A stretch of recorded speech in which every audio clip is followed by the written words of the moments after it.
From our point of view as Americans, it's a relatively rare and exotic plant. But in the Eastern Hemisphere, especially in Asian countries, it's widely used and appreciated. And because many countries, including the United States, import large quantities of bamboo products, we've actually been using bamboo much more than we might have thought. Bamboo products, which mainly originate in China, where bamboo is thought to have been first used, are versatile, strong, and easily harvested and produced. This is due to the chemical and physical properties of the bamboo's makeup. Given its rapid growth and extensive potential as a component of composites, we believe bamboo could become a dominant building material, especially in Asian countries, but potentially elsewhere in the world. All of this and more will be discussed further in the upcoming presentation. First, let's talk about the history of bamboo. So for the geography and history of bamboo. Bamboo arises generally in tropical, subtropical areas and grows on all continents except Europe and Western Asia, from lowlands up to 4,000 meters altitude. However, it does occur at low to medium elevations in the tropics, growing wild, cultivated, or naturalized in a great variety of habitats. The species of bamboo that we know today evolved from prehistoric grasses between 30 to 40 million years ago. Surprisingly, most species of bamboo are still not well understood. Precise information on their origin are still unavailable. However, there have been some speculations on possible centers of diversity of bamboos, such as tropical America, Madagascar, and regions including southern China, northern Burma, Thailand, and Vietnam. The geographical distribution of bamboo is generally influenced by human activities. Forest destruction, for example, by lodging and building new roads, has encouraged the spread of native bamboos, which subsequently becomes abundant and forms mixed or pure bamboo forests. China can truly be called the kingdom of bamboo. Approximately half the world's known species of bamboo can be found there. And the image that I put for you guys on the next slide shows a full distribution of bamboo forests in the world. The total area worldwide covers an area of more than 20 million hectares, which can be divided into Asia Pacific bamboo area, American bamboo area, and African bamboo area. Among them, the Asian Pacific occupies nearly half of the total area, with the species diversity account for around 80% of the whole bamboo family. Okay, for the ecology of bamboo, the Latin name is Bambusoideae. The origin of bamboo is thought to be in China, where the first recorded use in China's Zhejiang province before 7,000 years ago. Bamboo is a wooding perennial evergreen plant in the grass family of Poaceae. There are 91 genera and about 1,000 species of bamboo. These include some of the fastest growing plants on Earth, with reported growth rates of up to 36 inches in 24 hours. Some of the largest timber bamboo can grow up to over 98 feet tall and to be as large as 11 inches in diameter. However, the size range for mature bamboo is species dependent, with the smallest bamboos reaching only several inches high at maturity.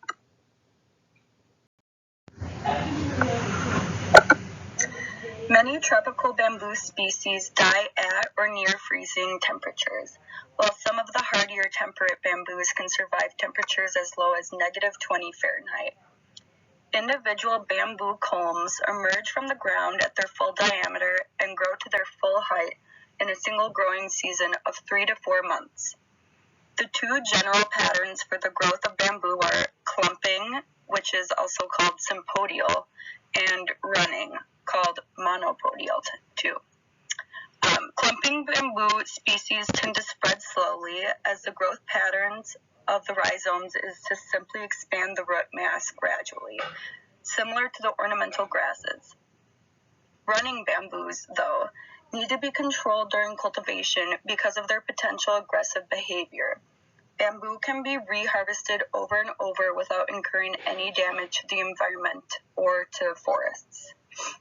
Even if the plant is just a type of grass, the thick bamboo poles can be up to 3 times as strong as regular timber. Let's take a look at the biology and chemistry of bamboo. So as bamboo is a type of grass, its structure differs from the wood we've been studying so far this semester, mostly. It consists of a stem with hollow internodal regions called vessels or voids that make up about 10% of the stem. You can see from the kind of glow-in-the-dark picture of a bamboo stem at the right, you can see all the little black dots in there are the voids in the stem. In these voids are vascular bundles that are scattered throughout the inside of the stem that transport nutrients and stuff like that. Inside the center of the bamboo stalk is hollow, which helps strengthen the stem. You can see the middle of the picture is completely blank. Bamboo can contain anywhere from 35 to 50% cellulose, although it is usually about 45 to 50. This is comparable to hardwood, which has about 45%. Usually bamboo is about 20% hemicellulose, but some species have up to 30%. This is more similar to softwood hemicellulose content. Lignin makes up about 15 to 33% of bamboo, although it's usually around 22%. This is also similar to softwood, although slightly lower than what softwood usually comes in at. Bamboo contains anywhere from 0.5 to 3% ash, which is higher than many woods, but lower than kenaf. Extractives make up about 3 to 10%, which is similar to wood, but can be higher. The most sought-after part of bamboo is its fiber for several reasons. First, it makes up about 60 to 70% of the weight of the bamboo, so the majority of the material in bamboo is fiber. And second, the fibers are very long and tapered, with a length-to-width ratio that ranges from 150 to 1 to 250 to 1, and are usually about 2 millimeters long, much longer than most grasses. Finally, despite their length, the compressive strength of the bamboo increases with the height and maturity of the bamboo, which is very beneficial for buildings. The benefits of bamboo over traditional wood are numerous. For one, it is extremely lightweight given its hollow center and internodal regions in its stem. It also grows much faster than wood. Some species can grow up to 3 to 4 feet in one day. This allows a bamboo plantation to have 20 times the yield of a forested plantation on the same area. Despite this fast growth, the bamboo still has a fiber length similar to wood and a similar chemical makeup. As I said before, as bamboo becomes mature, its compressive strength increases. This is due to its fibers being arranged in the longitudinal direction. There are many benefits of bamboo over other traditional building materials like concrete and steel. It has a much higher flexibility than both, while still maintaining its strength. It's also more efficient in that less mass is needed for the material to be strong and applicable to construction needs. The fiber length of bamboo also increases its strength in composite building materials, where it is mostly used to reinforce the composites. For example, reinforced plastic composite with bamboo fibers has the same strength as steel, but 1/8 the density. Bamboo fiber is also mixed with wood fiber to make fiberboards, as its long, thin fibers help minimize expansion. This makes the fiberboards stronger and less susceptible to environmental factors. Whole bamboo stalks are widely used in some Asian countries for siding, roofing, and other building construction purposes. Most of what the bamboo is harvested for is its fiber, however. These fibers are then used as reinforcement of other composite materials. This is not very difficult to do given the high fiber content of bamboo. For more information on the breakdown of bamboo, see Ben's processing section coming up soon. Another less common use for fibers is bamboo-based clothing, which is becoming popular. Again, see Ben's section for more info about bamboo products.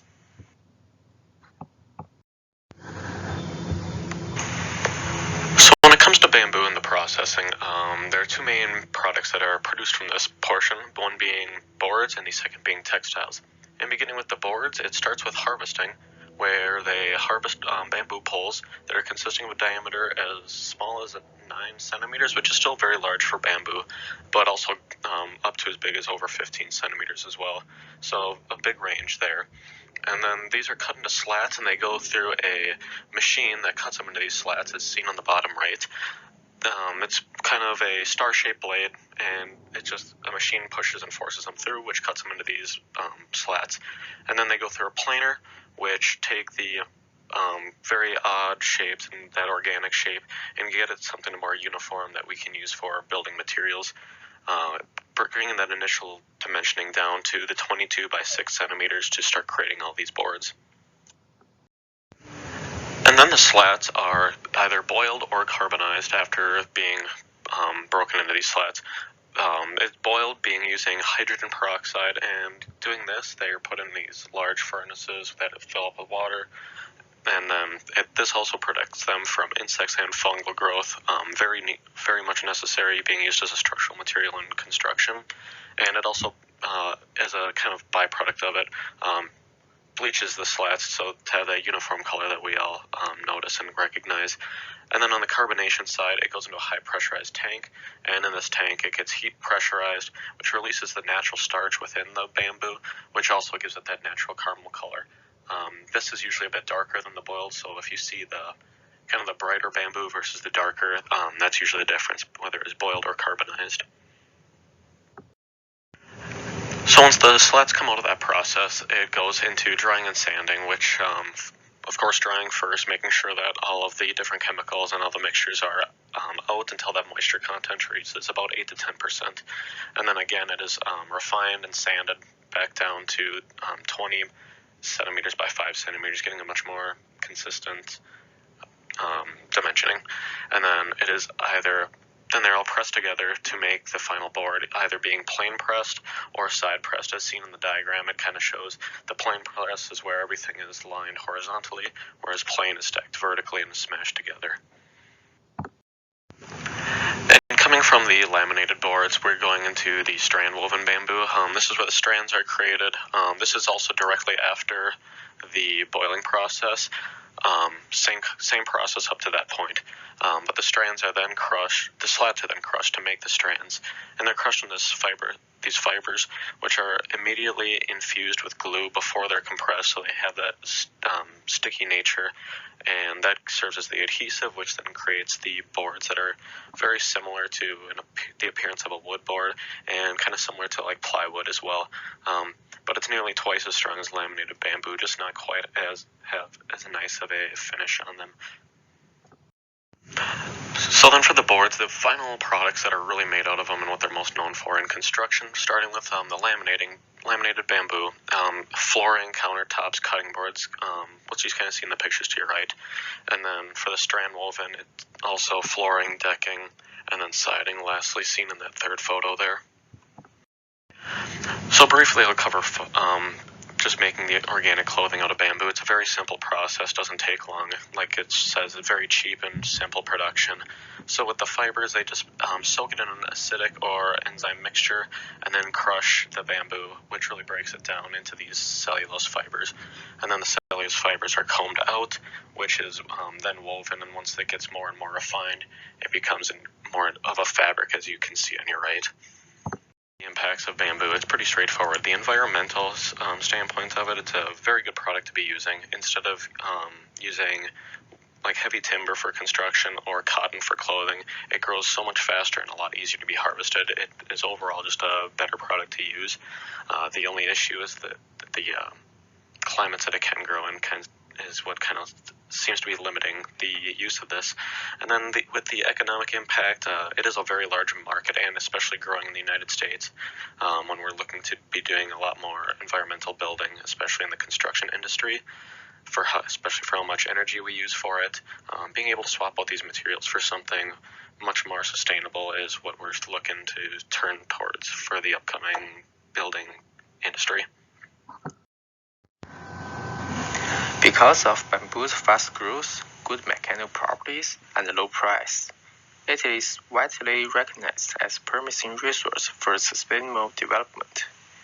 However, traditional bamboo products import only a small part of the market in developed Western regions, including the European Union and the United States.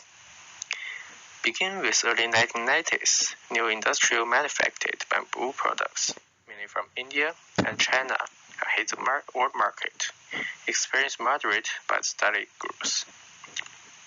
Because of the relatively high price paid for industrial bamboo products and their growth market share, more bamboo producing countries intend to develop modern bamboo industries for products such as panels, papers, and shirts. Even though tracking for international trade is difficult for bamboo because of the lack of the custom codes, information on national markets is also incomplete and controversial. Bamboo exports are smaller compared to their main competitors, such as bananas, cottons. In the picture, the new export of bamboo in 2000 was valued about $2.5 billion. China, Indonesia, and Vietnam were the major bamboo producers and exporters in Asia. On the other hand, the European Union, Hong Kong, Japan, and United States were the major markets for bamboo products imports. They make up 71% of the total market share. The World Customer Organization has approved International Network of Bamboo and Rattan proposal for the development of more specific custom code for bamboo products. In order to map the bamboo trade more accurately in the future, and introduces 12 new custom code for a number of bamboo products. In the picture, it shows a figure of the bamboo imported to the West regions. Import figures are a good reference for consumption in the West, since bamboo is hardly grown in those countries. The data presented has certain limitations due to the limitation of the custom codes. Even with the newly approved proposal, many important bamboo products cannot easily be identified in national and international statistics. Study shows that only a third of the bamboo products in trading currently has their own custom code, and 2/3 of the bamboo products can now be identified. Therefore, for future bamboo trading, it is important to complete custom code identification for bamboo products. So as far as the outlook, bamboo's looking to be much more widely used. As we saw before, it grows almost 4 feet a day, and really anything can be made from it. So it's a very, versatile material. There's 15,000 different varieties, so a lot of things obviously can be made from it. Some examples are bikes, chairs, baskets, and not many people are very aware of the benefits of it, so that's why it's not very popular right now, and why it will continue to be more popular up and coming in the next couple of years. It's usually seen to be used in more Asian countries just because that's more prominently where it's grown. So to conclude, this is most likely, at least right now, bamboo is very successful in Asian countries, and it's seen to provide more jobs and revenue to a lot of the poorer areas that are within different Asian countries, and there's a large chance of it becoming more popular within Europe just because of it becoming more well known there. And then it's a main product for a lot of different materials within different Asian countries, so countertops, flooring, cutting boards, things like that.